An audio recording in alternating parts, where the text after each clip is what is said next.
Assalamu alaikum. Last week I was sick. I was sick mentally. I was in the hospital for 2 weeks. আমি mentally sick ছিলাম তো দুই দুই সপ্তাহে দুই হসপিটালে ছিলাম। এক সপ্তাহে কানাডাতে আর এক সপ্তাহে ফিলাডেলফিয়াতে হসপিটালে ছিলাম। তা আমি যা কিছু বলেছি এটার কোনো মূল্য নাই, কোনোই মূল্য নাই এটার। আমি প্রমাণ দিব যে আমি মেন্টালি সিক ছিলাম। আমার হসপিটালের কাগজ আছে, তো ওটা বাসায় যেয়ে তারপর পৌঁছে দেব। আমার হাজব্যান্ডের সাথে কথা হয়েছে, আমি এখানে একা থাকি, তো ভাই বোন কেউ নাই, আত্মীয় স্বজন নাই, এই জন্য কিছু না মাথা খারাপ হয়ে গিয়েছে। তো যাই হোক, আজকে সকালে আমার হাজব্যান্ডের সাথে ভালো মতো কথা বলে আমি বুঝতে পারলাম যে আসলেই ওরা সবাই খুব কষ্ট পাচ্ছিল আমাকে নিয়ে। আমার বাচ্চা আমাকে বলেছে যে হসপিটালে 1 মাসের যাওয়ার জন্য, আমার বড় ছেলে, যে আমার এক হসপিটালে যাওয়া জরুরি আমার জন্য। তা যেহেতু আমি অসুস্থ ছিলাম মানসিকভাবে, সেহেতু আমি কিছু করতে পারি নাই এই ব্যাপারে। একমাত্র আমার হাজব্যান্ডের সাহায্য আমাকে আজকে চেঞ্জ করতে বাধ্য হলো। আমি বুঝতে পারলাম যে আমি মানসিকভাবে আসলেই অসুস্থ। আমার কোনো কিছু ঠিক নাই এখন। চুলের অবস্থা দেখেন, সব কিছু দেখেন। আমার হাজব্যান্ড আজকে বলেছে যে রান্না বান্নার কোনো কিছু দরকার নাই, আমি যেন আগে নিজে খাওয়া দাওয়া করে তারপর নিজের দিকে খেয়াল রাখি। আর কে কি মনে করলো তাতে কিছু আসে যায় না, আমার হাজব্যান্ডের জন্য কিছু আসে যায় না। মাফ করে দিন, এটা কিন্তু আমি ইচ্ছাকৃতভাবে করি নাই, আমি অসুস্থ ছিলাম। তো যা কিছু হয়েছে তার জন্য সত্যিই আমি দুঃখিত। আর যা কিছু বলেন, ভীতু বলেন আর যা বলেন, কিছু আসার যায় না। আমি অসুস্থ, আমি মানসিকভাবে অসুস্থ ছিলাম। অসুস্থতার কারণ ছিল আমার লোনলিনেস। বসে বসে এইগুলি ভাবতাম, আর বাকি খবর জানি না। যা বলেছি সব মিথ্যা কথা। আমারে দিয়ে কারো কোনো ক্ষতি হোক আমি কোনোভাবে চাই না, ঠিক আছে? পোল্টিবাজ মহিলা, যা কিছু বলতে পারেন, কিছু আসে যায় না। পোল্টিবাজই আমি, কারণ আমি মানসিকভাবে সুস্থ না, আমি অসুস্থ হয়ে গিয়েছি, যেটা আমার ফ্যামিলি মেম্বাররা জানে। আর আমার মনে হয় যে আমার বন্ধু বান্ধবরাও ভালো করে জানে যে যে রুবিরে ওরা চিনে, এই রুবি এটা না। খানা খাচ্ছি, আমার সংসারের উপর আমি দাও লাগিয়েছিলাম, কারণ আমি মানসিকভাবে অসুস্থ ছিলাম। তোমরা গালিগালাজ দিলে কি হবে? আমারে তো পাবা না তোমরা, আমি আমেরিকাতে থাকি। তো আজকে তো আমি আমার হাজব্যান্ডের সাথে কথা বলছি। আমি কিচ্ছু জানি না, এটা খুন হতে পারে, আত্মহত্যা হতে পারে, যে কিছু হতে পারে, আমি কিছুই জানি না। গালিগালাজ দিচ্ছ দাও, কোনো অসুবিধা নেই, আমার কোনো অসুবিধা নেই। এক পা তো কবর রেখে না, আমি তো এখনই মরে যেতে পারি। তোমাদের সবকিছু পড়তেছি না। আমি খুনি, ঠিক আছে, প্রমাণ করো আমি খুনি। কিভাবে প্রমাণ করবা? আমি কিন্তু আমেরিকান সিটিজেন, বাংলাদেশে না। আর আমি প্রমাণ করতে পারবো যে আমি মানসিকভাবে অসুস্থ ছিলাম, আমার হসপিটালের কাগজপত্র আছে। তো এ নিয়ে আর বাড়াবাড়ি করে কোনো লাভ নাই। বলতাম না হয়তো, আমার হাজব্যান্ড বলছিল যে চুপ করে থাকার জন্য, কে কি ভাবলো কি না ভাবলো কোনো দরকার নাই, জাস্ট বলে দাও, ফেসবুকে আর যেও না। কিন্তু আমি ওর কথা রাখি নাই, আমি বলছি যে আমি মানসিকভাবে অসুস্থ ছিলাম। বিশ্বাস করলে না করো, না করো, অসুস্থ ছিলাম। আর এখন যে আমাকে হেল্প করতে পারে সে হলো আমার হাজব্যান্ড। আমেরিকাতে মানসিকভাবে অসুস্থ হওয়া কোনো ব্যাপার না, সবাই লোনলি লাইফ কাটায়। এখানে মানসিকভাবে অসুস্থ হতে পারে। আজকে আমার চুল এরকম দেখতেছেন, কালকে অন্যরকম দেখবেন, দেখার আপনাদের দরকারও নাই। গ্রেফতার করবে কোত্থেকে? আমেরিকার থেকে আসেন না, FBI আসুক, কোথা থেকে গ্রেফতার করবে? রিয়েলি বাংলার মানুষ কোত্থেকে ধরে নিয়ে আসবে?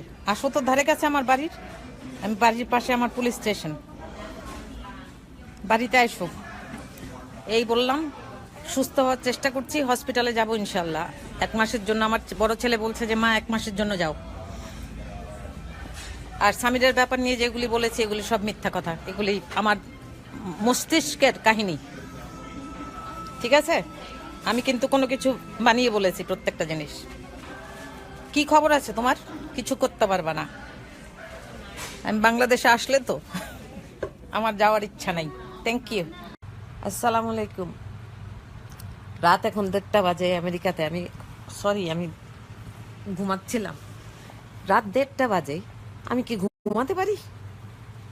পুরা তো আমার ফোনের মধ্যে তো খালি চক্করতেই দিতে থাকে, ফোন নাম্বার, যে খালি ফোন কল আসতেছে। একটা কথা আমি বুঝতে পারি না, মানুষ আমারে নিয়ে পড়ে আছে কি জন্য। প্রথম কথা হলো যে এখন তো আমি শুয়েছিলাম, তারপরে ভিডিও করতেছি, রাত 1:30 বাজে, দেখেন ঘড়ি দেখাচ্ছি, দেখা যায়? তো যেই কথা বলছিলাম, যে আমারে জিজ্ঞেস করে এত কথা, যেই মানুষের সাথে এত কিছু, যার সাথে এত কিছু জড়িত, যে কিনা জড়িত, সে হলো সামিরার পরিবারের সবাই বাপ কথা বলে, ওর বাবা কথা বলে, ওর মা কথা বলে, আর মা কথা বলে না, সরি, আমার মাথা খারাপ হয়ে গেছে, রাত্রে ঘুমাইতে পারিনি আমি ফোনের জন্য, ফোন বা কিছুর জন্য। রাত 1:30টার সময় আমি সারাদিন কাজ করে বাড়িতে আসা, তারপর যাই ঘুমাতে পারি না, কোনো অসুবিধা নাই, সত্য কথা বলবো, যদি শোনার থাকে কেউ শুনবে। খুন হয়েছে না আত্মহত্যা হয়েছে, সেটার তো একটা তদন্ত হওয়া দরকার। আর সেই তদন্তের মাঝে কে থাকবে? সামিরা ছাড়া কে থাকবে? সেই তো মূল ছিল, সেই তো লাস্টে ঝুলন্ত অবস্থায় পেয়েছে। তাহলে আমি কেন বলবো কথা? ওরই তো কথা বলা দরকার। ওর বাপ কেন কথা বলে? ওর হাজবেন্ড কেন কথা বলে? আমি তো কথা বলি আমার নিজের মতো, আমার তো কেউ কথা বলে না। আমি যদি খুনি হই তাহলে আমি কি কথা বলতাম? আমি তো লুকায় থাকতাম। মানুষের কি বুদ্ধি আছে বাঙালির মাথায় যদি বুদ্ধি থাকতো তাহলে 21 বছর ধরে এটা ঝুলে থাকতো না, এটা কোনো না কোনো কিছু হইতো। এই রাত 1:30টার সময় আমি এখানে বুড়া মানুষ, এখানে বসে বসে এইগুলি মানুষের ফোন শুনতেছি, এগুলি নিজের চরিত্র নিয়ে তো পুরো বলে দিছি। প্রথম কথা বলি একটা জিনিস, আমি এমন একটা ঘরের মানুষ যে কিনা আমার বাপ যেই শিক্ষা দিছে সেটা হলো যে ভালো হোক খারাপ হোক, যেই জিনিস আমি স্বাদ না নিব সেই জিনিসের স্বাদ আমি কোনোদিন বুঝবো না। আমি বড়ই খেতে যাব বা ধরেন কমলা খেতে যাব, আমি মুখে না দিলে টেস্ট বুঝবো কেমন করে? তো মদও আমার জন্য এরকম ছিল, সবকিছুই আমার জন্য এরকম ছিল। আমি খুব একটা টেস্ট করার মধ্যেই চাইতাম যে জিনিসটা না খেলে কেমনে করে আমি বুঝবো। আর অসুস্থতা, বুড়া বয়সে তো অসুস্থতা হবেই। আর মানসিক অসুস্থতা, আরে আমেরিকার মতো জায়গায় আত্মীয় স্বজন কিছু নাই, ভাই বোন মা বাপ কিছু নাই, 14 বছর ধরে, এমনিই তো আমার মাথা খারাপ হয়ে যাওয়ার কথা, ঠিক নাকি? কথা ঠিক বলছি? আমার কি কেউ আছে এই জামাই ছাড়া এখানে? আর জামাই কি আপন হয় নাকি? নিজের বাপ ভাই বন্ধু বান্ধব সবকিছু ছাড়া আমি এই আমেরিকাতে পড়ে আছি 15.5 বছর ধরে। বাপ মারা গেছে তাও দেখতে যাইনি। এগুলি কি ফাইজলামি নাকি? বদমাইশি করতেছে এখানে, আমি বসে বসে এই চুল পাকায় ফেলছি পুরা। অসভ্যতা পাইছে বাঙালি, চরিত্র নিয়ে টান মারে। এই মানে যেই জিনিসের নোটিস করার কথা, যেই জিনিসের পুরা মন দেওয়ার কথা, সেটা হলো যে সালমান শাহ মারা গেল কেমন করে, তা না আমার চরিত্র হরণে লাগে গেছে সাংবাদিকরা সবাই মিলে। আমার চরিত্র হরণ করে কি লাভ হবে? আমার কি বাঙালি চিনে? ঠিক আমি বাঙালির সাথে মিশি? আমি আমেরিকাতে থাকি, আমার মতো আমি আমার জীবন কাটাই। আমি কাজ করি, বাড়ি আসি, খাওয়া রান্না করি, ঘুমাই, টিভি দেখি। তা আমি এই জীবন ছেড়ে আর সালমান শাড়ি নিয়ে পড়ে থাকবো কি জন্য? আমি কি রাজনীতি করতে যাইতেছি বাংলাদেশে? না একটা মানুষের জবাব দিতেছি আমি। রাত্রেবেলা ঘুমাইতে পারি না, আমার বারবার জিজ্ঞেস করে যে কে খুন করলো, কে খুন করলো, কে খুন করলো। আর আমি যদি জানতাম যে কে খুন করলো তাহলে তো আমি নিজে খুন করলেও তো আমি যাই বলতাম যে আমি খুন করছি, কেউ বিশ্বাস করুক আর না করুক। রাত্রেবেলা এখন ঘুমাই আমি, কেউ আর ফোন করেন না, যদি মনে হয় কিছু বলবো না। আর যার কথা যে জানে সবকিছু, সেই স্বামীরাতে কেন জিজ্ঞেস করা হয় না? ওর মারে কেন জিজ্ঞেস করা হয় না? ওর বাপরে কেন সামনে আনে? ও কি প্রধানমন্ত্রীর থেকে দুনিয়ার সব মানুষের থেকে বড় নাকি, যে কি পুলিশে ওরে ধরতে পারে না? ওরে এখন পুলিশ নিয়ে গেলে ওরে কি আদর করে শাড়ি গয়না পরায় ও যায় ঢং করে ওইখানে বসবে, নালে ঘুমটা দিয়ে যায় বসবে? এমনিতে তো যায় ছবি দেখলে তো মনে হয় যে নায়িকার ভাব। ছবি দেখেন মোস্তাক ওয়াইজের জায়গায়, ছবিগুলি দেখেন কিভাবে চলে, ওরে দেখলে কি মনে হয়? আর সালমান শাহ সবকিছু নিয়ে ও পিছন থেকে চালচালায় সামনে আসে না কি জন্য? অসভ্য মেয়ে, বছরের পর বছর আমার সাথে মিথ্যা কথা বলে গেছে, যা বুঝাইছে আমি তাই বুঝছি। আল্লাহ নাই ভাবছে 21টা বছর ধরে আমার যা বুঝাইছে তাই আমি বুঝা গেছি আর বলে গেছি। আত্মহত্যা আত্মহত্যা আত্মহত্যা। এখন বলুক দেখি যে আমার ছেলেরে কি জন্য কি দিছিল এই কাপড়ের পুটলির মধ্যে, যেটা ফালাইতে দিছিল আমার ছাদের মধ্যে। হারাম জাদি সামিরা, তুই আমার ছেলেরেও ফাঁসাইতে চাইছিস, আমারও ফাঁসাইতে চাইছিস। শুয়োরের বাচ্চা, তুই কি ভাবছিস যে তোর মা বেঁচে থাকবে আর তুই বেঁচে থাকবি আমি বেঁচে থাকতে? জীবনেও না। ফেসবুক যদি থাকে আমি তোরে যতক্ষণে পারি আমি ন্যাংটা করে ছাড়বো। হারামজাদি, তুই কতগুলি মিথ্যা কথা আমার সাথে বলছিস, হারামির বাচ্চা সামিরা। তুই আমার মুখ দিয়ে আজকে গালি বাইর করাইছিস, শুয়োরের বাচ্চা। তোর যদি সাহস থাকে সামনে আয়, তুই তো জীবনেও সামনে আসবি না, কারণ তুই তো এরকম মেয়ে যারা সামনে আসে না, পিছন থেকে চাল চালায়। আর কি, আর রাগ হইতে চাই না ভাই, এমনিতে অনেক ঠান্ডা ছিলাম, ভালো মতো বুঝাইছি। আর কেউ বুঝলে বুঝুক, না বুঝলে না বুঝুক, আমার কথা আমি বলে যাব, দূর থেকেই বলবো, ফেসবুকেই বলবো, একটা একটা মনে হবে তো এক একটা লেখা লেখা বলবো না ইনশাল্লাহ। আর কেউ ডিস্টার্ব যেন না করে। আলহামদুলিল্লাহ আমি এখন ঘুমাইতে চেষ্টা করি না, আমি মনে হয় আমি দেখি আমি কি করবো না। যাই হোক, এই বুড়া বয়সে আর কষ্ট দিয়েন না। চুলগুলি দেখছেন নাকি আমার সব পাইকে গেছে, আর চুলও ঠিক করে না আছড়াই না, কি করি না, কালকের থেকে নিজের যত্ন নেওয়া শুরু করবো ইনশাল্লাহ, যেন কথা বলতে পারি। আলহামদুলিল্লাহ। আসসালামু আলাইকুম। আসসালামু আলাইকুম। সালমান শাহ আত্মহত্যা করে নাই, সালমান শাহ খুন হয়েছে। আমার হাজব্যান্ড এটা করাইছে আমার বাইরে দিয়ে, আমার হাজব্যান্ড করাইছে এটা, সামিরার ফ্যামিলি করাইছে এটা আমার হাজব্যান্ডে দিয়ে, আর সবাই মিলে, সব চাইনিজ মানুষ। সালমান শাহ আত্মহত্যা করে নাই, সালমান শাহ খুন হয়েছে।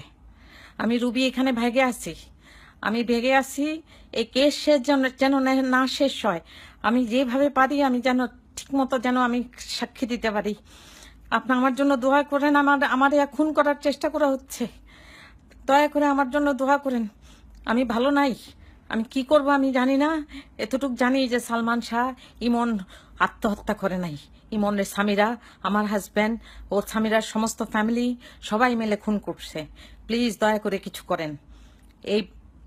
এরা কি মানুষ, পুরা চাইনিজ কমিউনিটি আপনারা জানেন না। আমি পুরা ভেগে আছি এখানে কোনো রকমে। দয়া করে একটুখানি কারোরে জানান যে এটা আত্মহত্যা না, এটা খুন। এটা খুন হয়েছে। আমার ভাই, ছোট ভাই রুমিরে দিয়ে খুন করানো হয়েছে। রুমিরেও খুন করানো হয়েছে। আমি জানি না রুমির কবর কোথায় আছে। রুমির যদি কবর থেকে লাশ তুলে যদি ঠিক মতো আবার পোস্টমর্টম করে, দেখা যাবে যে ওরে গলা টিপে মারে ফেলছে। এর মধ্যে আমার খালু মুমতাজ হাসান আছে, আমার খালাতো ভাই জুম্মা থাকতে পারে, আমার হাজব্যান্ড চ্যানলিন চ্যান, জন চ্যান নামে বাংলাদেশে পরিচিত ছিল, সাংহাই চাইনিজ রেস্টুরেন্টের মালিক ছিল, ধানমন্ডি 27 নম্বর রোডে। দয়া করে কাউরে জানান আমি ভেগে আছি আমার জানের উপর। আমি লাস্ট মানুষ যে কিনা জানে যে এটা খুন, আর আমি এটা প্রমাণ করতে পারবো ইনশাল্লাহ। দয়া করে একটু সাহায্য করেন, একটু সাহায্য করেন। এই সাংঘাতিক অবস্থা, এরা আমার এই বাসার মধ্যে খুন করার প্ল্যান করছিল। আশেপাশে সমস্ত সুযোগ পায় নাই। আমার জামাইকে আমি জিজ্ঞেস করেছিলাম যে তুমি আমাদের খুন করতে চাও না? ও বলছে যে খুন করলে তো তোরা আমি কবে খুন করে ফেলতাম। এটা তো আমি জানি, এখন তো আমারে খুন করতে চায়, কারণ এখন আবার কেস ওপেন হয়েছে। প্লিজ দয়া করে কিছু করেন, দয়া করে জানান। নীলা ভাবি, আপনার ছেলেরে খুন করা হয়েছে। আমার যা করার আমি করব, আমি ভেগে আছি ভাবি, নাহলে আমারেও মেরে ফেলতো ওরা সবাই মিলে। লুসি, আমার হাজবেন্ড জন, সবাই মিলে আমার বাচ্চা ভিকি আর আমার জানের উপর অনেক অনেক জিনিস আছে ভাবি। দয়া করে কিছু করেন ভাবি, কিছু করেন। পুরো যেখানে যান ইনভেস্টিগেশন করেন। এটা খুন ছিল। ইমন আত্মহত্যা করে নাই, সালমান শাহ আত্মহত্যা করে নাই, সালমান শাহ আত্মহত্যা করে নাই ভাবি, সালমান শাহ আত্মহত্যা করে নাই, আপনার ছেলে আত্মহত্যা করে নাই, আপনার ছেলের খুন করা হয়েছে। আমার বাপরেও মনে হয় মারা ফেলছে ভাবি, আমি জানি না, আমার ভাইটারেও মারা ফেলছে মনে হয়। দয়া করেন আল্লাহ, দয়া করেন, কিছু করেন। আসসালামু আলাইকুম। আবার আল্লাহ হাফেজ। তো বেঁচে থাকলে ইনশাল্লাহ দেখা হবে না।